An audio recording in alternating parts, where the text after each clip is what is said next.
Bonjour à tous, c'est CryptoKaiser, je suis ravi de vous retrouver pour vous présenter une nouvelle vidéo sur SmartDex. Alors SmartDex c'est un projet que j'aime tout particulièrement, vous le savez pour ceux qui me suivent sur les Kaiser News, et d'ailleurs ce projet sera l'occasion pour moi de présenter une nouvelle ligne éditoriale, à savoir les WikiKaiser. Nous allons y revenir un petit peu plus tard. Donc à travers cette vidéo, nous allons voir qu'est-ce que le projet SmartDex, les équipes, la roadmap, le token, etc. Nous verrons ensuite à quoi s'attaque SmartDex avec une définition de l'impermanent loss, un exemple concret d'impermanent loss et également le fonctionnement dans les grandes lignes de SmartDex. Puis je vous ferai une démonstration en temps réel de l'outil et enfin j'aurai quelques questions que je me pose pour répondre à la question principale et primordiale qui est: est-ce que SmartDex est le DEX ultime? Et à cette occasion vous aurez une petite surprise, donc je vous conseille bien évidemment de rester jusqu'à la fin. Surtout vous allez voir, vous allez apprendre plein de choses. Allez, je vous propose de démarrer maintenant, on y va.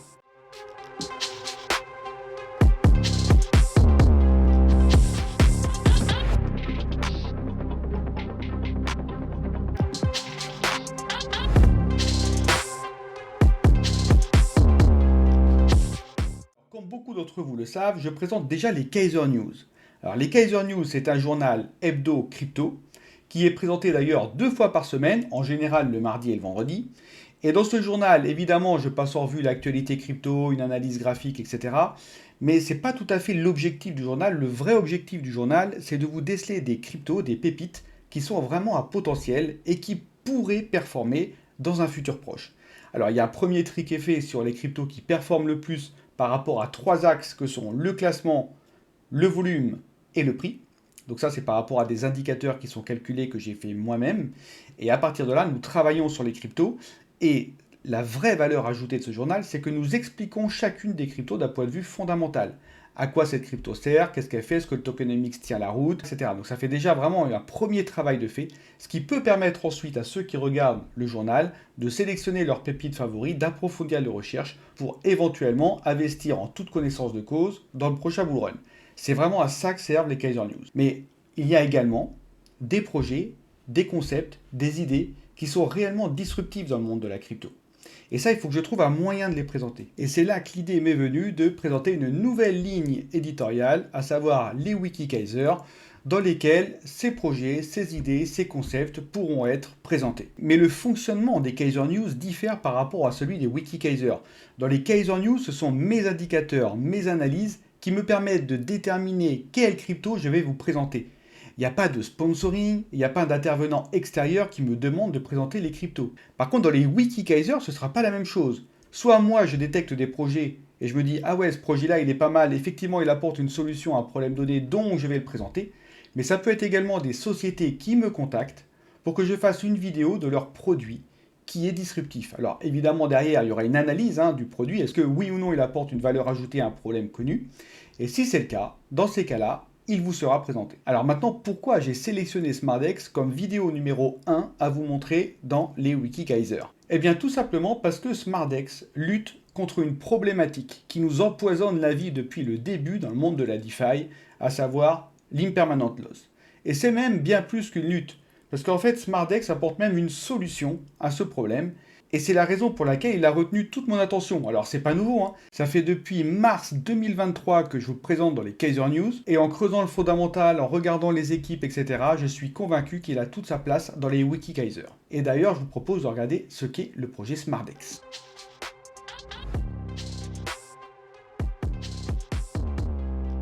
Alors SmartDex, c'est un DEX. C'est pas compliqué, c'est dans le nom. DEX, donc Exchange décentralisé, et qui est multi-chain, c'est-à-dire qu'il est compatible avec Ethereum, Binance Smart Chain, Polygon et Arbitrum. Et donc l'objectif de ce DEX, c'est de concurrencer déjà les DEX, c'est-à-dire les Uniswap, les PancakeSwap, etc., mais aussi les exchanges centralisés. Alors comment il va faire ça? Notamment grâce à ses frais de swap qui sont extrêmement faibles.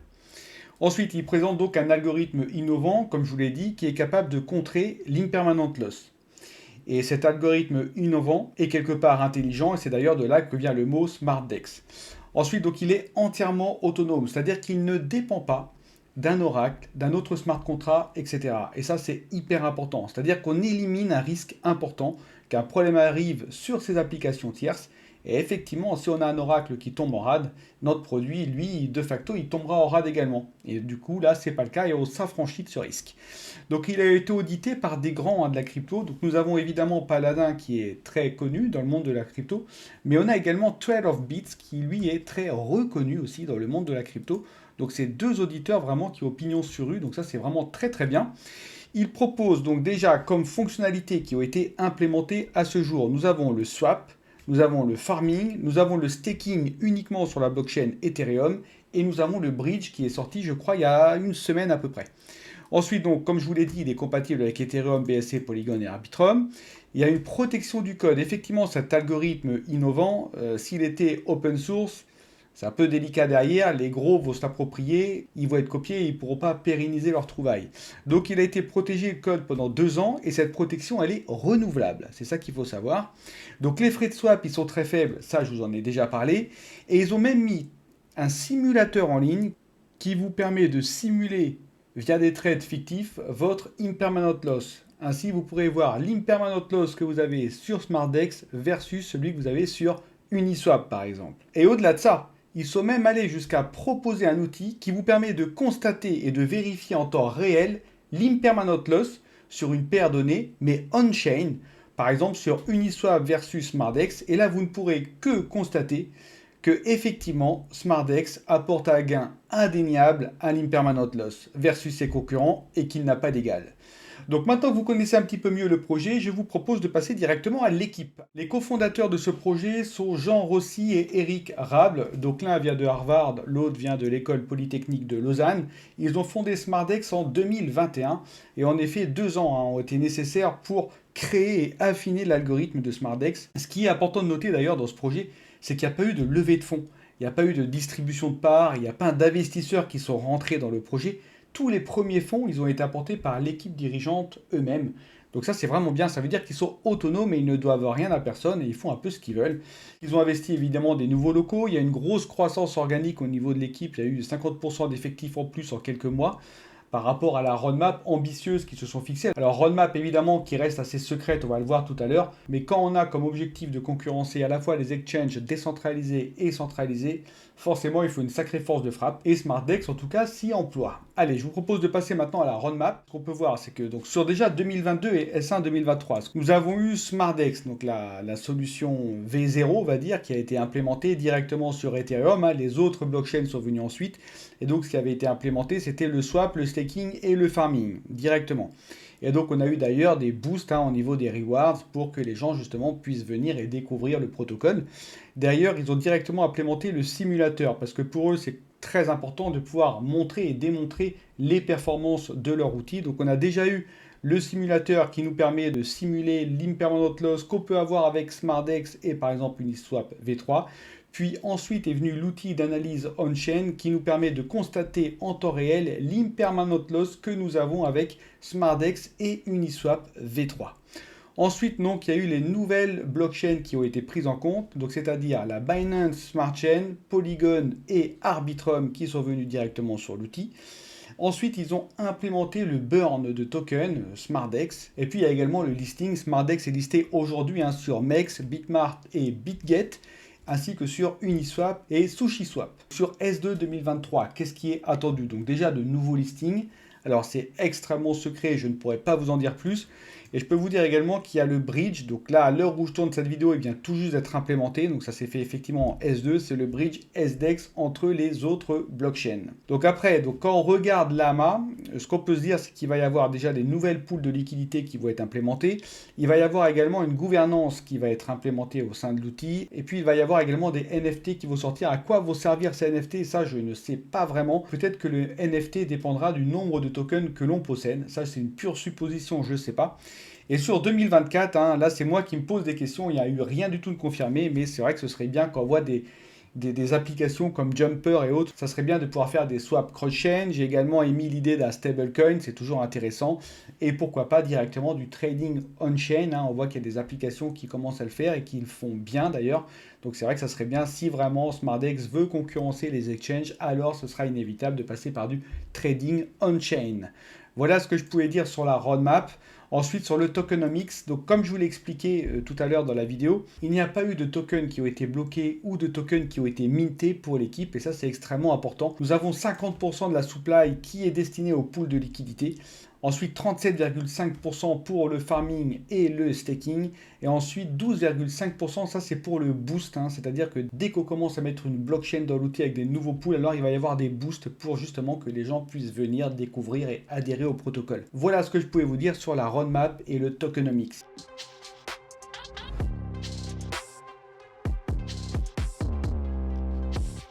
Maintenant que vous connaissez parfaitement l'équipe et le projet SmartDex, je vous propose de nous intéresser à l'impermanent loss. Donc l'impermanent loss, c'est donc une perte potentielle que nous avons dans la DeFi, autrement dit dans la finance décentralisée. Dans la finance décentralisée, nous n'avons pas de tiers de confiance. Nous avons uniquement des pools de liquidité, et c'est dans ces pools-là que sera mis l'argent quelque part. Et donc nous avons plusieurs pools de liquidité. Nous avons par exemple l'Ethereum avec de l'USDT, c'est toujours par deux.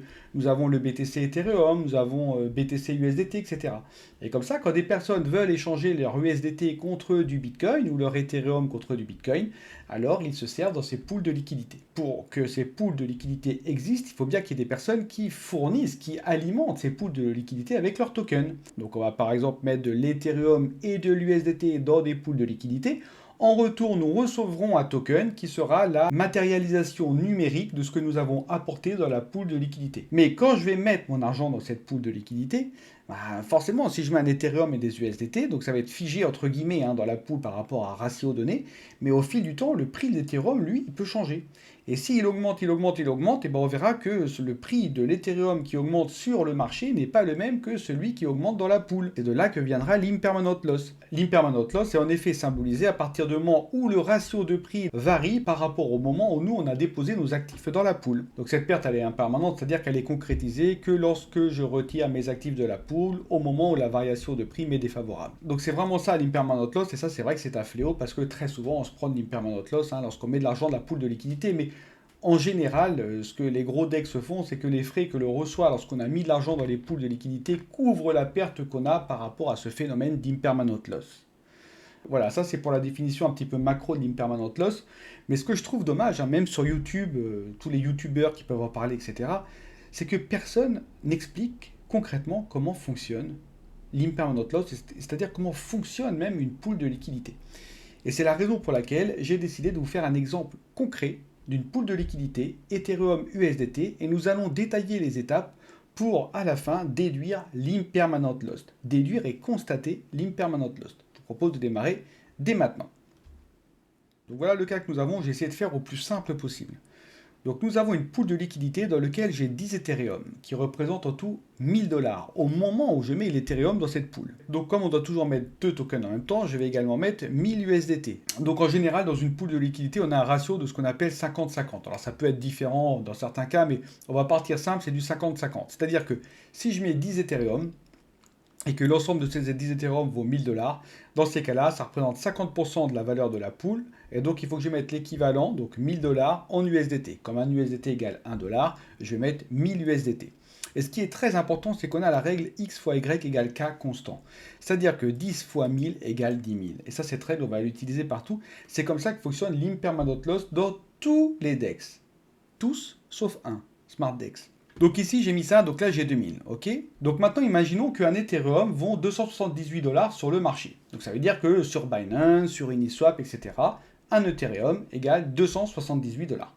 Donc forcément, il va y avoir des traders, des arbitreurs ou n'importe qui, ils vont se rendre sur la pool, ils vont se dire, tiens, mais un ETH égale 100 dollars ici, c'est vraiment pas cher. Ce que je vais faire, c'est que je vais l'acheter dans cette pool et je vais le revendre du coup sur Binance et Uniswap. Comme ça, je vais empocher à bénéfice. Donc c'est ce qui s'appelle un arbitrage. Donc lui, ce qu'il va faire, c'est qu'il va acheter un Ethereum à 100 dollars dans la pool. Donc on va plus avoir que 9 Ethereum dans la pool. Or, nous avons la règle immuable qui est que X fois Y égale K constant. Ça veut dire quoi? Ça veut dire que 9 fois Y égale 10 000, et donc que Y égale 10 000 divisé par 9 égale 1111 USDT que nous allons avoir dans la pool. Donc ça sera la nouvelle valeur de Y. Et à partir de là, ça veut dire quoi? Ça veut dire que nous allons avoir un montant de 1111 dollars, parce que 1 USDT égale 1 dollar, et comme il y en a 1111, ça fait 1111 fois 1 égale 1111 dollars de montant. Or, les deux montants doivent être identiques pour X et pour Y, donc on va remettre 1111 au-dessus, ce qui nous permet de déterminer la valeur d'un Ethereum. Après, du coup, l'achat par le trader, ça veut dire qu'on aura 1111 divisé par 9, c'est-à-dire qu'un Ethereum vaudra 123 dollars. Ça, c'est le premier arbitrage. Alors du coup, derrière, il y a un trader, le même, il va arriver, il va se dire, tiens, mais un Ethereum, ça vaut 123 dollars, c'est toujours moins cher que 278 dollars, donc je vais réitérer l'opération. Donc on va passer à l'arbitrage numéro 2. Pareil, donc il va acheter un Ethereum, donc il ne va plus rester que 8 Ethereum. Or, nous avons la règle x fois y égale qu'un constant, c'est-à-dire qu'il va rester quelle quantité de y, et bien nous allons la calculer par rapport à la règle, donc 10 000 divisé par 8 égale 1250 USDT qui va rester dans la pool. Un USDT égale 1 dollar, donc ça va nous faire un montant de 1250 dollars. Donc les deux montants sont identiques au niveau des pools, 50-50, rappelez-vous. Donc du coup, on va avoir 1250 dollars en haut. Comme il reste que 8 Ethereum, un Ethereum vaudra 156 dollars. C'est toujours moins cher que 278 dollars. Et donc il va y avoir comme ça des arbitrages successifs. Jusqu'à arriver à ce que la pool soit ce qu'on appelle équilibrée par rapport au prix du marché. C'est-à-dire, après encore deux achats successifs, il restera 6 Ethereum dans la pool, totalisant 1667 dollars. Ça voudra dire qu'un Ethereum égale 278 dollars, ce qui est bien le prix du marché. Et nous aurons 1667 USDT dans notre pool pour toujours 1667 dollars. Ça veut dire donc qu'on a toujours notre X fois Y égale K constant, ça n'a pas changé. Et nous allons avoir un montant total de la pool qui sera de 3333 dollars versus les 2000 dollars que nous avions avant. Mais tout ça s'explique par le fait qu'on a un Ethereum de toute façon dont le cours a augmenté. Donc forcément, il va y avoir un effet dans notre pool où avec ces arbitrages successifs, le cours de notre Ethereum va également augmenter. Mais attention, je reviens à Jeanne qui détenait un Ethereum et 100 USDT qu'elle a placé dans la pool, c'est-à-dire 10%. Donc ce qu'elle avait, c'était donc la pool à l'état initial valait 2000 dollars. Donc l'apport de Jeanne, ce qu'elle a placé, ça représentait 200 dollars. Aujourd'hui, Jeanne, elle a toujours 10% de la pool. Et donc, ce qu'elle a représente 333 dollars. C'est-à-dire un Ethereum, 278 dollars, plus 10% des USDT, plus 166 égale 333 dollars. Ça, c'est un fait. Ça veut dire qu'elle a donc gagné 133 dollars. Donc déjà, Jeanne, elle peut être contente, elle a gagné de l'argent. Mais si jamais elle n'avait pas investi son argent dans une pool de liquidité, mais qu'elle l'avait gardé. C'est-à-dire, si jamais elle avait gardé son ETH et ses 100 dollars, qu'est-ce qu'elle aurait eu? On peut faire rapidement le calcul. Un Ethereum, c'est 278 dollars. 100 USDT, c'est 100 dollars. Elle aurait donc eu 278 plus 100 égale 378 dollars en sa possession. Or, aujourd'hui, elle n'a plus que 333 dollars, ici, les 10%. Ça veut dire qu'elle a perdu 44,44 dollars. Soit un impermanent loss de 11,76%. Voici un cas concret d'impermanent loss qui vous a été présenté par un cas simple. Et qui a empoché l'argent, etc. Ce sont les traders. Ce sont ceux qui ont arbitré, qui ont empoché à chaque fois de l'argent. Okay, donc SmartDex, ce qu'il va faire grosso modo, c'est plutôt que de permettre aux traders d'empocher de l'argent sur votre dos, c'est que SmartDex va lui-même agir comme un trader intelligent pour justement limiter l'impermanent loss. Donc on va voir maintenant le fonctionnement de SmartDex. Alors attention, c'est une explication qui vient de ma propre compréhension du protocole. Ça ne veut pas dire que ça fonctionne exactement comme ça, mais dans les grandes lignes, je pense quand même qu'on s'en rapproche. Ok, donc l'objectif en fait de SmartDex, c'est de trader de façon intelligente, pour que l'argent, ce soit le protocole qu'il récupère et pas les traders, pour la faire courte. D'accord? Donc pour ce faire, il va jouer sur la notion de réserve fictive, d'accord? Donc c'est-à-dire un nombre de tokens X et un nombre de tokens Y fictifs, et en piochant dans ces réserves, il va augmenter significativement, ou diminuer d'ailleurs significativement, le price impact. Okay, le price impact, ça c'est vraiment la clé, la modification de ce price impact. Parce que nous allons voir, donc là par exemple, je vous ai représenté une pool de liquidité. Ok, donc la pool de liquidité, elle va être, on va dire, équilibrée lorsque l'ETH, alors je parle que de l'ETH pour faire simple, aura un prix médian. Alors effectivement, le prix de l'ETH, il varie, le prix médian varie en fonction du cours de l'ETH. Il va monter un petit peu, redescendre derrière, etc. Mais grosso modo, on aura toujours un prix médian. Si jamais le cours de l'ETH dans la pool monte de façon significative, donc jusqu'à, voilà, comme tout à l'heure, on arrive à 200 dollars, etc. Dans ces cas-là, si le cours de l'ETH monte de façon significative, qu'est-ce que va faire le protocole? Il va chercher à vendre. évidemment, pour vendre au bon prix. Donc au début, il va vendre un petit peu. Tout pendant que le cours monte, il va vendre un petit peu, comme ça. Et quand on va se rapprocher vraiment des plus hauts, il va se mettre à vendre massivement. Mais comment il peut vendre s'il y en a d'autres, les arbitreurs, qui vendent avant lui ou à sa place? Ce qu'il va faire, c'est qu'en utilisant les réserves fictives qui est ici, eh bien, l'utilisation de ces réserves va avoir comme incidence de manipuler le price impact. Et donc, plus on va s'approcher du plus haut, plus le price impact sera significatif pour les gros volumes. Donc des traders qui veulent vendre du gros volume de TH, ils seront hyper impactés par le price impact. Limite, ce sera plus intéressant pour eux de vendre. Et c'est le protocole qui va vendre à leur place. C'est ça que j'ai compris, moi, finalement. Et donc, le protocole va vendre ici, comme ça. Donc, on va beaucoup utiliser les réserves pour impacter le price impact. Alors, évidemment, dans une direction donnée. Ça se fait toujours que dans une direction. Une fois que le cours monte, dans ces cas-là, on va se mettre à vendre. Donc, on va impacter de façon significative le price impact dans une direction donnée pour que le protocole puisse vendre et empêcher, entre guillemets, les gros volumes, les traders qui ont des gros volumes, de vendre à la place. Et par contre, ça va évidemment s'inverser. Quand l'Ethereum va venir vraiment vers des plus bas, dans ces cas-là, il va falloir que le protocole il achète, donc il va réutiliser ses réserves fictives pour modifier le price impact, pour justement que les traders, que les arbitreurs qui veulent acheter des gros volumes soient impactés négativement par le price impact, ce qui permettra au protocole SmartDex d'acheter au meilleur prix ici, etc., etc., etc.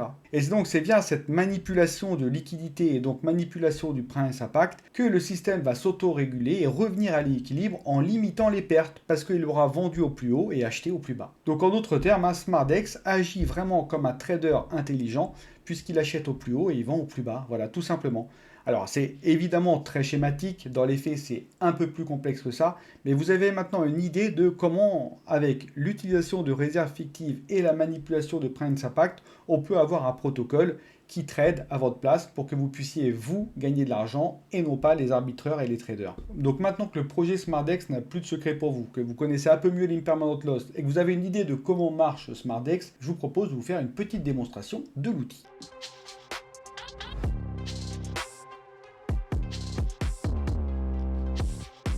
Nous allons directement sur le site, donc c'est smartdex.io.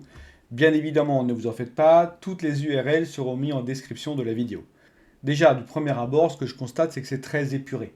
Moi, j'aime beaucoup tout ce qui est clair et épuré.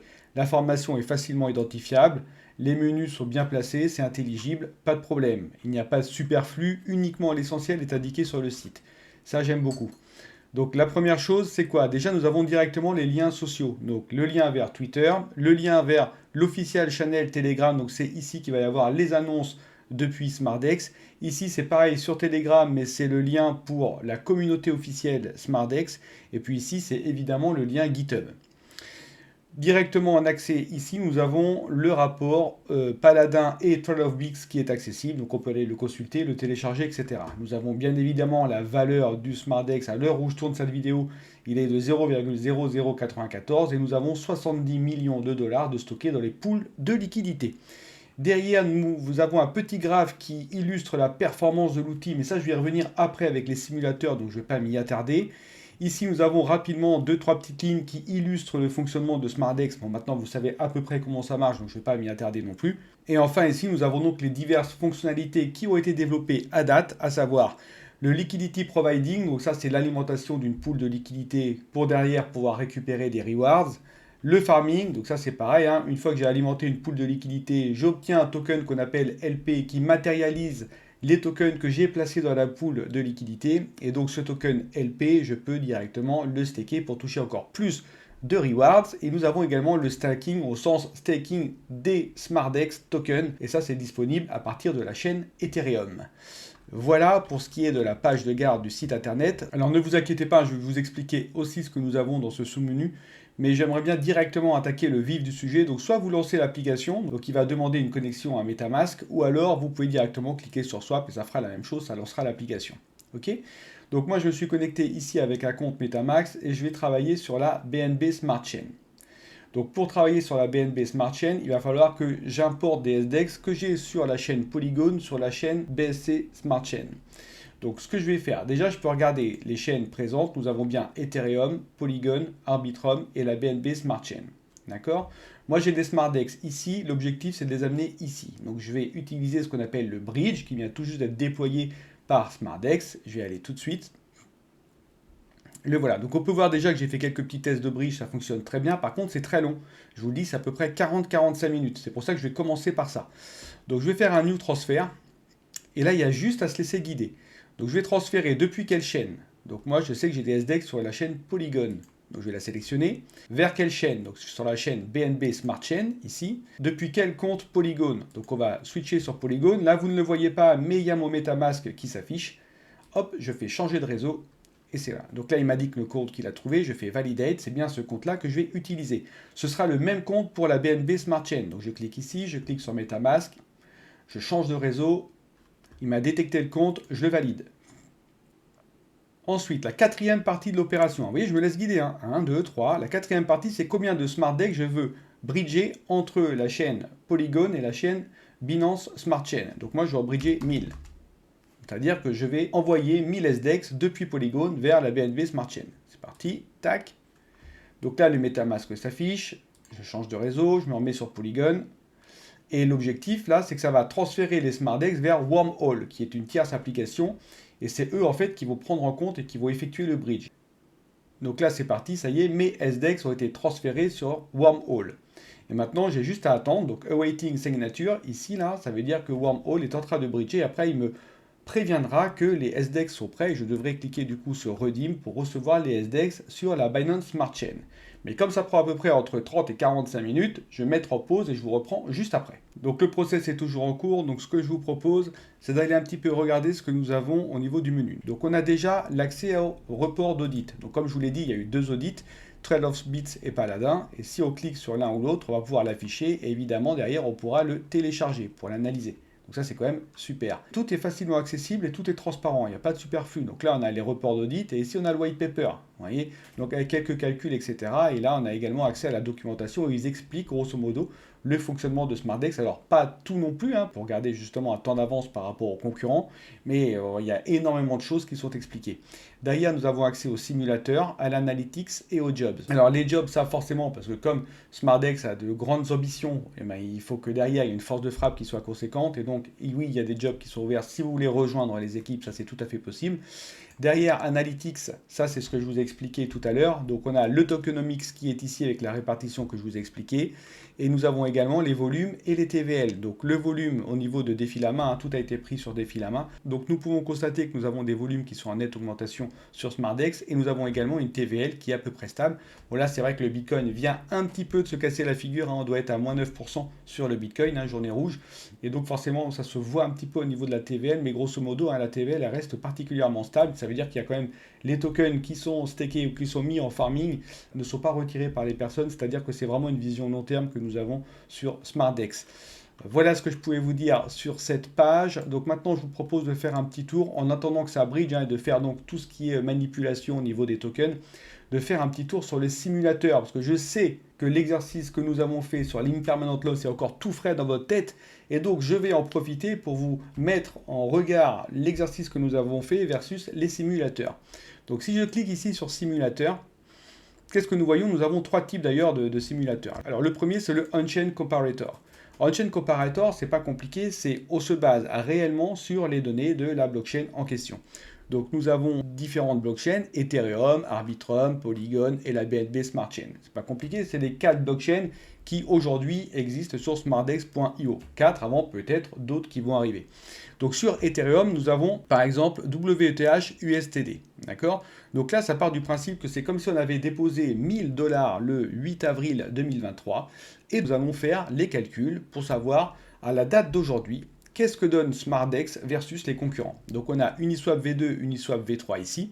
Et du coup, qu'est-ce que donne SmartDex à l'heure où je vous fais cette vidéo? C'est-à-dire que si on avait placé les 1000 $ le 8 avril 2023 dans une pool avec SmartDex, nous aurions ici un impermanent gain de 0,084%, alors que sur Uniswap V2 et V3, nous aurions une impermanent loss, donc c'est-à-dire une perte de 0,11% et 0,22%. Donc ce n'est pas du tout comparable avec la performance de l'outil SmartDex. D'un côté, on fait un impermanent gain de 0,08, donc on est en positif, de l'autre, on fait une perte de 0,22%. Vous voyez? Donc il y a quand même un vrai delta entre les deux.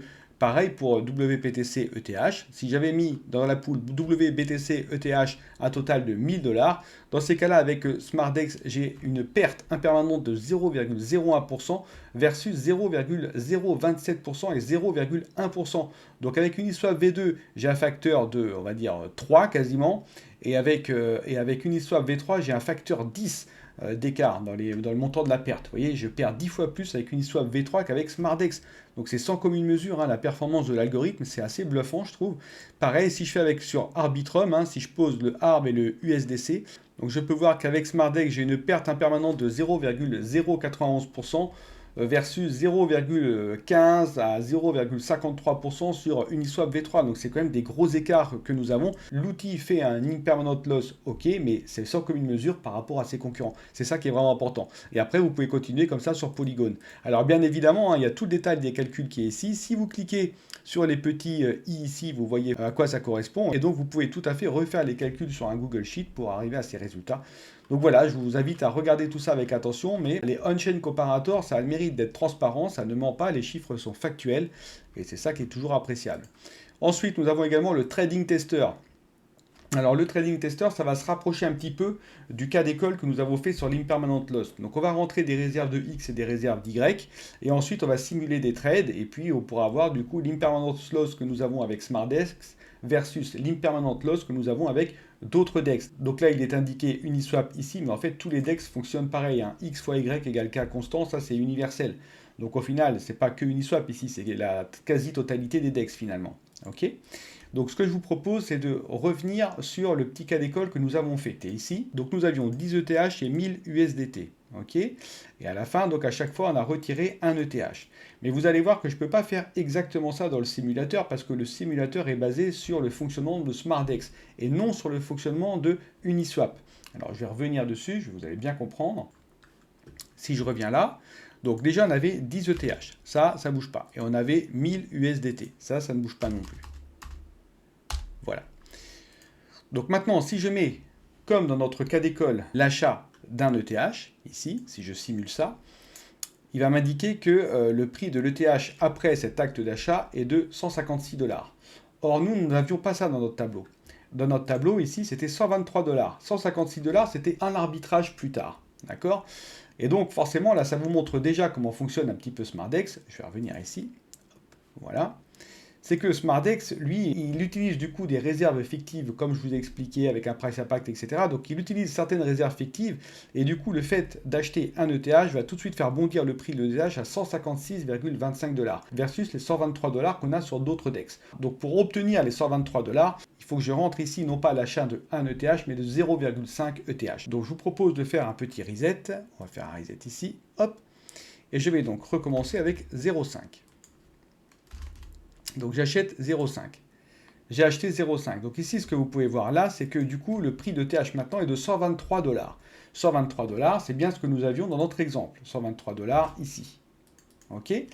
Donc maintenant, l'objectif, c'est d'avoir un autre TH à 156 $. Donc je vais essayer de refaire la manipulation pour retrouver les valeurs des ETH qui sont ici. Et après, on pourra comme ça comparer l'impermanent loss. Donc là, les 123 $, je l'ai bien. Maintenant, il faut que je trouve 156 $. Donc 123 $, je l'ai bien, il est ici. Maintenant, 156 $. Alors j'ai fait des petits essais avant, c'est pour ça que je sais quoi rentrer dans le simulateur. Donc je fais à nouveau 0,5, je fais buy. Et ici, nous avons 156 $. OK? Et le dernier que nous avons à trouver, c'est 278 $. Alors je vais passer, effectivement, il y en a d'autres entre les deux. Je vais passer vite, le but, c'est pas de tout refaire non plus. Donc pour avoir 278 $, hop, hop, il faut que je rentre ici 1,01. Voilà, j'ai 277 $, c'est vraiment dans l'épaisseur du trait, c'est quasiment ça. Donc, qu'est-ce que m'a dit que le simulateur? C'est qu'une fois que l'ETH vaut 277 $, l'impermanent loss sur Uniswap et sur tous les autres DEX, finalement, de par la règle X fois Y égale K constant, sera de 11,71%. Ça, c'est l'impermanent loss. Donc, je vais vérifier quand même tout à l'heure, et nous, on avait trouvé 11,76%. Donc, franchement, c'est pile poil. Donc il y a vraiment là-dessus, c'est parfait. Donc on a bien. Donc déjà notre calcul était bon, ça fait toujours plaisir. Et le calculateur SmartDex est bon également. Donc là, voilà, c'est nickel. Mais maintenant, retournons sur le simulateur. Donc ce que je peux voir sur le simulateur, c'est que maintenant qu'on a les différentes étapes qui sont bien indiquées, Dans le cas où le ETH vaut 123,46 $, effectivement, sur Uniswap et autres, on a déjà un impermanent loss qui est de 0,55%. Alors qu'avec SmartDex, on a uniquement un impermanent loss de 0,28%. Dans le cas où l'ETH est égal à 156 $, on a 2,43 pour Uniswap d'impermanent loss versus 1,22. Et donc, pour le cas que nous avons vu tout à l'heure, où finalement nous avons eu plein d'arbitrages pour ensuite avoir un ETH qui vaut 277, 278 $, eh bien effectivement l'impermanent loss sur Uniswap est bien de 11,71%, mais sur SmartDex il est uniquement de 5,88%. Donc là on a vraiment la démonstration par A plus B de la performance de l'algorithme de SmartDex qui vise à diminuer évidemment l'impermanent loss par rapport à ses autres concurrents. Donc ça sert à ça en fait ces petits comparateurs, et quand on prend le temps de fouiller, d'analyser et de manipuler, effectivement on peut découvrir des choses qui sont assez intéressantes. Donc voilà par rapport à ce simulateur. Et qu'est-ce que nous avions d'autre? L'historical data developer. Oui, alors ça c'est si vous voulez faire une simulation par rapport, alors je vais le faire, hein. On prend n'importe quel symbole, hop, ETH, SDEX, du 16 au 18, je simulais. C'est parti. Et donc là, voilà, ça simule finalement, ça vous donne l'impermanent loss que nous avons côté SmartDex, l'impermanent loss que nous avons côté Uniswap. SmartDex est en vert, Uniswap est en rouge, avec derrière la variation du prix que nous avons au niveau du cours ici. Et donc c'est ce que je vous disais, SmartDex est toujours au-dessus d'Uniswap. Il agit comme un trader parfait. Et même s'il y a des pertes, elles seront moindres que son principal concurrent Uniswap et les autres DEX. Bref, vous avez compris la musique. Pour le reste, le bridge, nous allons retourner sur le bridge et voir si finalement c'est terminé. Non, pas encore. Awaiting signature.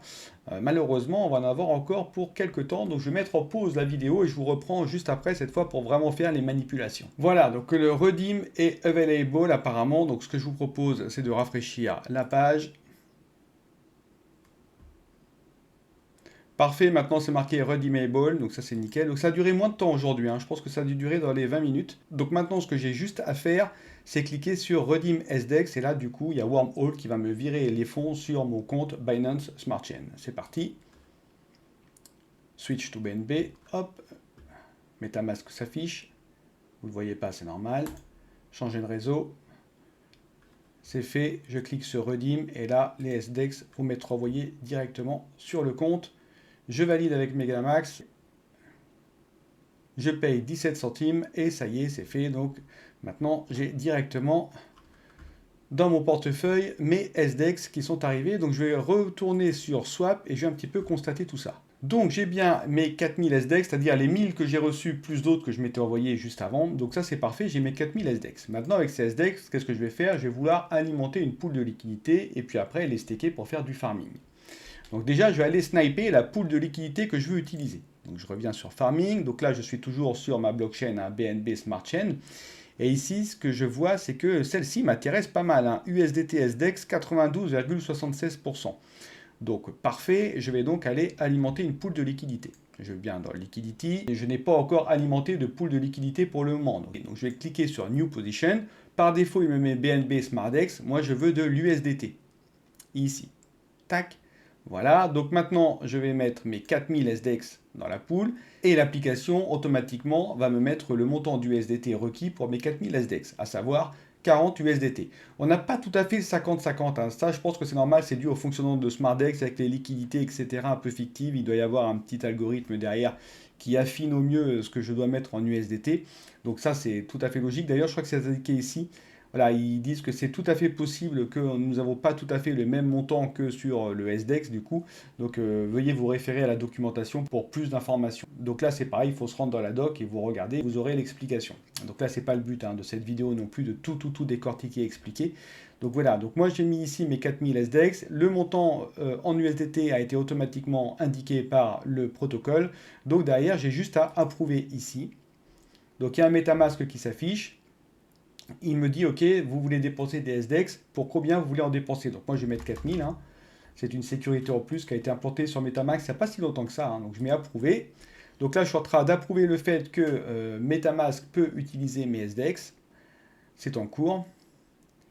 Derrière, c'est bon, je peux maintenant ajouter la liquidité. 22 centimes. Je valide. Ça, c'est fait. Et derrière, j'attends que du coup la liquidité, j'attends que mes tokens se bloquent. Donc en fait, la liquidité, c'est quoi un pool de liquidité? C'est un smart contract. Donc là, j'ai envoyé mes tokens, mes SDEX et mes USDT dans un smart contract. C'est verrouillé. Et derrière, le smart contract, qu'est-ce qu'il fait? Il me renvoie un token LP qui lui symbolise le fait que j'ai ajouté des tokens dans la pool de liquidité. Alors si je fais plus rien, vous voyez, là, je touche 1,27%, je ne fais rien. J'ai juste mis mes tokens dans une pool de liquidité et je vais recevoir comme ça des rewards. Je peux m'arrêter là. Ou alors, je peux faire autrement, c'est-à-dire que je peux aller farmer, c'est-à-dire que je peux aller staker mes tokens LP. Ici, là, j'ai 398 tokens LP, donc eux, je peux aller les staker pour récupérer encore plus de rewards. Et moi, c'est ce que je veux faire en fait.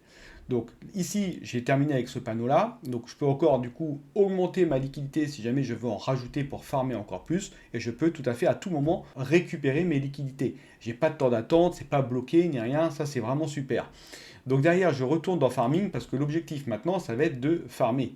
Donc j'ai identifié ma pool, elle est ici. J'ai alimenté la pool de liquidité USDT SDEX. J'ai reçu mes tokens LP. Ces tokens LP, du coup, effectivement, je vais pouvoir les staker ici. Donc je vais cliquer ici sur Stake LP. Donc là, il me dit, ah oui, effectivement, vous avez 398 tokens LP. Combien voulez-vous en staker du coup? Donc soit je mets 50, etc. Moi, c'est pas le but, je vais tout staker, je vais en mettre 100%. Donc déjà, on va approuver. Toujours pareil, hein, il faut qu'on dise à MetaMask que nous sommes d'accord pour qu'il utilise les tokens LP dans le cadre d'opérations financières. Donc là, l'approbation est en cours. Ça y est, ça a été approuvé. Maintenant, je peux confirmer. Donc ça va me coûter 11 centimes. C'est parti. Donc là, j'ai stacké directement mes tokens. Ça y est, c'est fait, je les ai stakés. Donc il m'a dit bien, hein, il y a 77 $ qui ont été stakés, dont 40 USDT et 4000 SDEX. Alors effectivement, ceci là va pouvoir fluctuer en fonction du temps qui passe hein, dans la pool. Hein. Ça, il n'y a pas de souci. Donc voilà, ça y est. Donc là, maintenant, j'ai plus qu'à attendre mes premiers rewards, hein, qui ne devraient pas tarder d'ailleurs, parce que c'est vraiment quasiment en temps réel que les rewards me parviennent. C'est ici, hein, à chaque fois, c'est rafraîchi toutes les 60 secondes. Donc au bout de 60 secondes, nous pourrons voir si effectivement j'ai déjà commencé à percevoir des rewards. Ok? Donc voilà, nous avons fini avec les liquidités, nous avons fait un exemple de farming, donc ça c'est parfait. Et nous avons déjà nos premiers rewards, 0,01 SmartDex que je viens de recevoir là, ici, début de la fortune. Ok, super. Donc maintenant, je vous propose juste de cliquer sur staking. Le système m'a dit que non, non, non, il faut être sur la blockchain Ethereum. Et donc, je vais directement basculer sur cette blockchain. Ethereum ici, MetaMask s'affiche.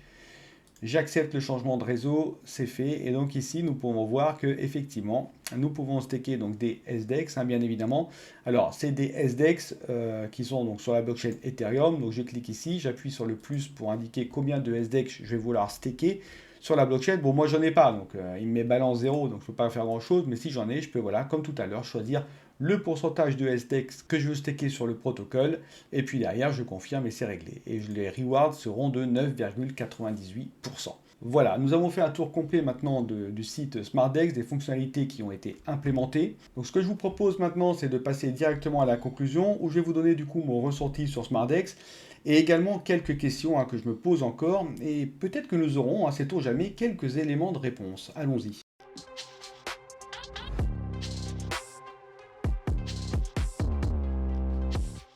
Déjà, qu'est-ce que je pense de l'outil? Alors, je pense qu'il ne faut pas être très malin pour comprendre que j'y crois beaucoup et je pense que ce produit a énormément de potentiel. SmartDex propose un protocole qui est vraiment innovant et il apporte une vraie réponse à une vraie problématique que nous avons dans le monde de la DeFi crypto, c'est-à-dire l'impermanent loss.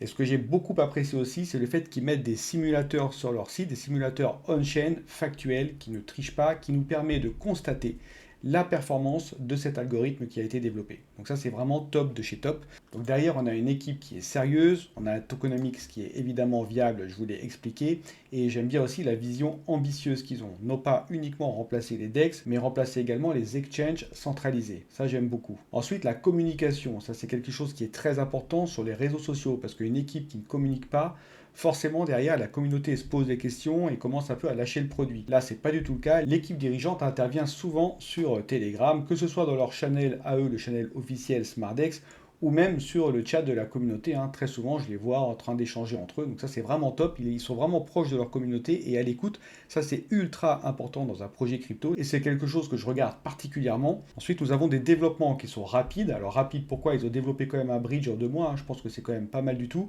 et derrière, c'est de qualité. Pourquoi c'est de qualité? Parce que même quand je vois le développement du site web, comment c'est clair, comment c'est épuré, quand je vois toutes les fonctionnalités qui ont été mises en place sur SmartDex et qui en plus fonctionnent et qui ont été auditées, donc ça a été implémenté correctement, l'interface utilisateur, hein, franchement, si vous voulez acquérir du monde sur votre produit, il faut que ce soit clair et simple. Il faut qu'on sache directement où aller, que ça ne soit pas surchargé d'options de partout, sinon on s'y perd et ça a un effet vraiment rebutant sur le produit. Là, c'est pas le cas. Franchement, c'est très simple. On sait exactement où aller, comment naviguer. Et ça, l'interface utilisateur, j'arrête pas de l'expliquer, mais c'est vraiment l'un des piliers de la réussite d'un projet crypto. Et ensuite, j'en ai parlé à la sécurité via les auditeurs de renom, TrailofBit et puis Palana, etc. Donc ça, c'est vraiment ce que j'adore sur SmartDex. C'est vraiment top et ça part très très bien ce projet. Par contre, attention, j'ai quand même deux interrogations, deux warnings à émettre. Le premier, c'est la capacité qu'aura SmartDex à marketer le produit. En effet, je pense quand même que le temps de SmartDex reste quand même limité parce qu'ils ont un algorithme, et c'est le deuxième point qui est très innovant, mais je pense qu'avec cet algorithme-là, et ça va forcément attirer la convoitise des concurrents qui vont se mettre eux aussi à faire de la recherche pour essayer d'égaler l'algorithme SmartDex. Ça ne sera pas tout de suite, mais je pense qu'à un moment donné, ils vont finir par s'en rapprocher. D'où la capacité de SmartDex à mettre en place une stratégie marketing efficace pour finalement attirer le plus possible d'utilisateurs sur le produit. Voilà, c'est pour moi les deux points qu'il faut vraiment surveiller, la reprise de la Go SmartDex et la capacité à marketer le produit. Maintenant, en tant qu'utilisateur crypto pour moi, qu'est-ce qu'un DEX ultime?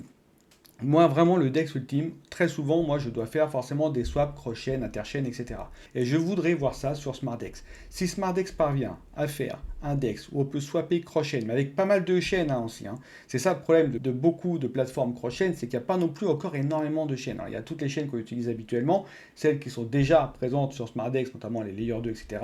J'aimerais bien voir également peut-être de l'Atom, du Solana, du Cardano, etc. Donc, pour vraiment fidéliser, parce qu'il y a encore beaucoup de personnes qui ont beaucoup de tokens sur ces chaînes-là. Donc, il faut pouvoir les intégrer au sein de SmartDex, mais aussi, et pourquoi pas, d'autres chaînes qui sont plus récentes, qui commencent à bien pumper. Donc, je pense notamment à Ultron, je pense à Torchain également. Voilà, donc moi, un DEX qui regroupe beaucoup de blockchains, avec évidemment beaucoup d'assets sur chacune des blockchains, avec une interface qui est claire et simple, franchement, moi, j'y vais tout de suite. Et comme en plus, ils ont le cœur du truc, ils ont le noyau, c'est-à-dire qu'ils ont un algorithme qui me permet de, si je mets des assets dans une pool de liquidité, je suis sûr de moins perdre qu'ailleurs. Donc forcément, je vais aller sur SmartDex.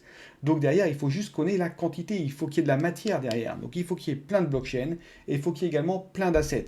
Et limite, quand un projet sort, il faudrait presque, aujourd'hui c'est surtout sur Uniswap, PancakeSwap, il faudrait presque qu'il y ait un réflexe aussi SmartDex. Bon, alors après, là, c'est à eux d'aller démarcher, etc. C'est vrai que c'est un peu compliqué, mais vraiment, s'ils arrivent à faire ce tour de force-là, là déjà, c'est open bar pour les gens qui sont dans la crypto. Alors évidemment, pour moi, le DEX ultime, hein, c'est évidemment le swap cross-chain, etc., avec plein de chaînes où je n'ai pas à aller chercher à droite à gauche, mais c'est également d'avoir une interface de trading on-chain, où je peux faire quelques ordres limites, et voilà, pas notamment plein d'ordres, mais juste achat-vente et achat-vente avec des limites, déjà, ça serait top. Le tout on-chain avec des pools de liquidité qui tiennent la route, etc. Et évidemment, pour concurrencer les exchanges centralisés, il faut qu'il y ait quasiment des frais nuls, quoi, des frais très très réduits. Voilà, ça c'est vraiment important. Ça, c'est le must-have. Pour moi, si on a ça, c'est le DEX ultime, clairement. Et derrière, pour les autres, donc là, ça serait devenu même un DEX nucléaire. C'est réussir à faire, donc pour le commun des mortels, pour ceux qui ne sont pas franchement dans la crypto, comme je sais qu'ils ont une appétence à faire des sites qui sont conviviaux, intelligibles et simples à utiliser, il faudrait essayer du coup de créer un wallet SmartDex, compatible évidemment iOS, Android. Sur ce wallet-là, nous devrions être capables d'acheter des cryptos à travers des fiat, donc de l'argent sonnant et trébuchant, hein, voilà, avec une carte bleue. Et la cerise sur le gâteau, ça serait évidemment d'avoir une carte de paiement, hein, comme peut faire Binance, comme fait également d'ailleurs Tor Wallet. Hein. Et d'ailleurs, Tor Wallet, de mémoire, ils ont fait un partenariat avec une entreprise suisse hors SmartDex. Ils sont en Suisse, hein, donc il y a bien des entreprises suisses qui proposent de tenir à compte, de fournir des cartes bancaires crypto, etc. Si certains l'ont fait, d'autres peuvent le faire. Donc voilà, il y a encore énormément de travail à SmartDex pour vraiment devenir un DEX ultime. Je pense qu'ils sont dans la bonne direction. Il y a quelques risques, mais qui pour le moment semblent maîtrisés. Je n'ai aucun doute sur leur capacité à marketer leurs produits. Derrière, leur algorithme, ils ont mis 2 ans à le faire, donc ça nous laisse quand même un petit peu de temps avant que les autres puissent se l'approprier. Donc voilà, il faut utiliser ce temps-là pour monter en puissance, et c'est ce qu'ils font, hein. Ils ont recruté massivement, etc. En plus, les dirigeants, ce sont quand même des personnes qui ont déjà l'habitude de l'entrepreneuriat, qui savent les rouages des sociétés. Donc voilà, tout ça mis ensemble, SmartDex a toutes les cartes en main pour y arriver. Voilà, après, on ne peut pas prédire l'avenir. Ça se trouve, SmartDex n'aura pas, dans un futur proche, le succès escompté. Bon, c'est des choses qui arrivent, mais voilà, à l'état actuel des choses, franchement, je suis confiant. De mon côté, j'ai effectivement quelques questions auxquelles je n'ai pas les réponses, mais peut-être qu'on peut remédier à ça, en tout cas en partie. Donc moi de mon côté c'est terminé, je vais m'arrêter là, et je vais laisser la place à quelqu'un d'autre. Mais juste avant, si vous avez vraiment aimé cette vidéo, si vous voulez m'encourager, n'hésitez pas à liker, à mettre des commentaires et à vous abonner à la chaîne. C'est très important et je compte sur vous. Allez, je vous laisse entre de très bonnes mains, à bientôt tout le monde.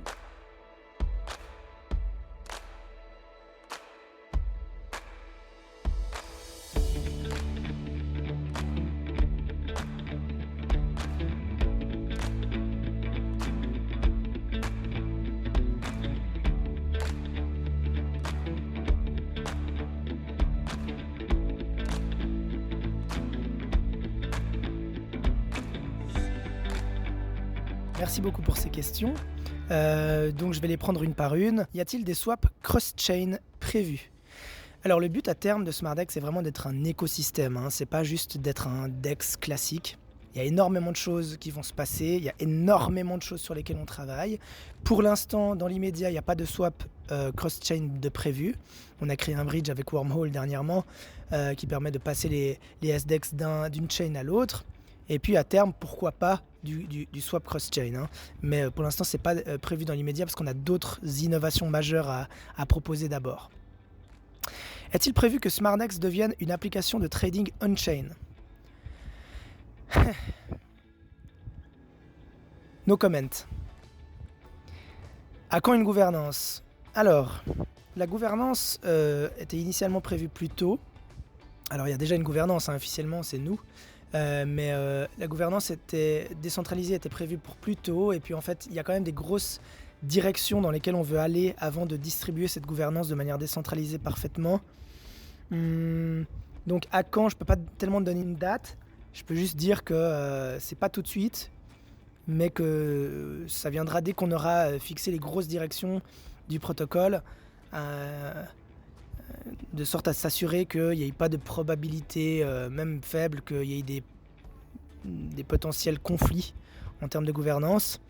Et une fois qu'on aura posé les bonnes bases, on pourra commencer à se diriger vers la DAO. Vous avez parlé de NFT lors de l'AMA. Quelle serait leur utilité? Alors, en fait, on ne va pas faire de NFT à proprement parler.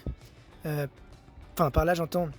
On va pas se diriger vers une marketplace de NFT, on va pas travailler avec des NFT, en tout cas c'est pas prévu. Par contre, on a des partenariats dans les coulisses avec des projets NFT. Je vais pas dire plus. Et on est en train de travailler sur des synergies. Enfin, il y a des choses qui sont en train de se discuter un peu dans plusieurs directions. Je peux pas trop donner de détails, mais il y aura des choses liées au NFT sur SmartDex. Vous verrez plus tard. SmartDex apportera-t-il une réponse à l'autre problématique de la DeFi, la MEV? Tu parles peut-être de MEVBots et de la manière dont ils peuvent un petit peu extraire de la valeur des transactions des utilisateurs. Si c'est le cas, SmartDex règle déjà une partie du problème, intrinsèquement. En tout cas, les attaques sandwich sont beaucoup plus rares sur SmartDex par la nature des réserves fictives. Après, il y a d'autres solutions sur lesquelles on travaille. Je ne peux pas trop donner de détails maintenant. Mais effectivement, c'est quelque chose à laquelle on s'intéresse. Pourquoi un mécanisme de burn a-t-il finalement été mis en place? Alors en fait, c'est très simple. À la base, on voulait faire du stacking pour tout le monde, sur toutes les chains. Et en fait, pour des raisons simplement de simplicité et d'élégance, que ce soit technique et tokenomiquement parlant, on a préféré un simple mécanisme de burn, de sorte à ce que les gens sur les autres blockchains n'aient pas besoin de stacker pour avoir déjà un rendement intrinsèque lié à l'activité de la chain. En fait, le but c'était que tous les utilisateurs sur toutes les chaînes puissent bénéficier de toute l'activité de l'ensemble de l'écosystème. Et pas juste de toucher des fees en rewards de leur propre chain. Donc en fait, de cette manière, quelle que soit la chain sur laquelle se trouve vos SDEX, vous bénéficiez de l'activité de l'écosystème. Et vous n'avez pas besoin qu'on de stacker les SDEX. Maintenant, si vous voulez vraiment les stacker, vous pouvez toujours le faire sur Ethereum, et vous aurez évidemment un extra bonus par rapport à ceux qui les détiennent simplement. SmartDex intégrera-t-il d'autres blockchains en 2023 ?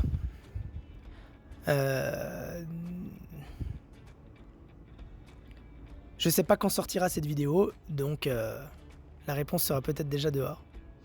Est-il prévu l'achat de crypto en fiat via SmartDex ? Non, alors pas du tout à l'heure actuelle. Notre but, c'est vraiment de faire de la finance décentralisée. Qui dit fiat dit centralisation. Évidemment, il n'y a pas de possibilité de faire autrement. On a des partenariats dans les coulisses qui se discutent avec différents services, ce qu'on appelle on-ramp, off-ramp, etc. Il est déjà possible d'acheter des SmartDex directement avec de la fiat sur certains services, mais l'idée étant de rendre la chose plus smooth et peut-être un peu plus intégrée à l'écosystème. Après, l'achat de crypto, en règle générale, au sens large, quelle que soit la crypto, non, c'est pas prévu ni à court ni à moyen terme en tout cas. Maintenant, encore une fois, SmartDex étant un écosystème voué à évoluer, et on a une équipe extrêmement douée, extrêmement skilled, talentueuse et compétente et très créative. Des fois, il y a un mec qui a une idée, on fait ah ouais et tout. Là, par exemple, il y a 2 jours, j'ai eu une idée, ça va changer pas mal de choses et ça demande beaucoup de travail, de réflexion, etc. Voilà, ça change un petit peu la direction de certaines parties du protocole. Bon, donc je peux pas vraiment toujours donner des réponses définitives, mais à l'heure actuelle, c'est pas prévu. Un stablecoin est-il prévu ? No comment. Est-il prévu d'avoir un wallet SmartDex, une carte de paiement ? No comment. Certains DEX proposent des assurances sur les swaps. Votre avis ? C'est comme l'assurance au blackjack. Ça sert à rien. Ne craignez-vous pas qu'Uniswap développe rapidement un algo similaire au vôtre ? Non, il y a plusieurs raisons. Si déjà on est protégé, donc s'ils le font, ça invalide leur propre protection, donc ils seront bien emmerdés. Ensuite, leur écosystème est construit sur leur mécanisme de base actuel et tous les agrégateurs et autres passent par ce genre de mécanisme. S'ils devaient travailler avec un algo du même genre que le nôtre, ça rendrait beaucoup plus compliqué, enfin ça compliquerait énormément de choses, donc il y a aussi un challenge technique, c'est pas infaisable, mais ça demanderait un travail énorme et beaucoup plus grand que de juste développer un algo. Et puis enfin, ça reviendrait à admettre qu'on a résolu le problème avant eux et qu'on est supérieur. Donc ce serait complètement ridicule de leur part de faire ça parce que ça nous ferait une énorme publicité. Donc je sais pas, je vois pas vraiment de raison de leur part de faire ça. Voilà, j'espère avoir répondu de la meilleure manière. Et puis merci encore du temps que tu prends à faire cette vidéo. J'apprécie beaucoup. Je sais que dans les premières vidéos, il y avait quelques petites imprécisions et qu'on a discuté et que tu as été toujours très réceptif et très disponible à la discussion et que tu as toujours voulu rectifier les choses et faire le travail bien. Donc c'est tout à ton honneur. Donc je te souhaite vraiment le meilleur pour la suite.